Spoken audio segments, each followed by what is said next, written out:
আসসালামু আলাইকুম, কেমন আছেন সবাই? আশা করি সবাই ভালো আছেন। আজকে আমি রান্না করব মাছ দিয়ে মুখির তরকারি। তো প্রথমে পেঁয়াজগুলো ভেজে নিয়েছি। যেহেতু হাতে সময় নেই, ভাবলাম যে এই টেকনিকটা কাজে লাগানো যাক। মশলাটা কষানো হয়ে গেছে, এখন দিয়ে দিলাম মাছগুলো দিয়ে উল্টিয়ে পাল্টিয়ে নেব। দিয়ে দেব একটু ঢাকা, তারপরে উল্টিয়ে পাল্টিয়ে নিয়ে দিয়ে দিলাম কেটে ধুয়ে রাখা মুখিগুলো দিয়ে সুন্দর করে উল্টিয়ে পাল্টিয়ে নিলাম।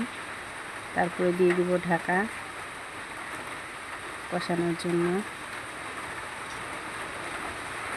আবারও উল্টিয়ে পাল্টিয়ে নিয়ে আরেকবার ঢাকা দিয়ে দিব। এই তো প্রায় মুখিগুলো সিদ্ধ হয়ে গেছে। এখন দিয়ে দিব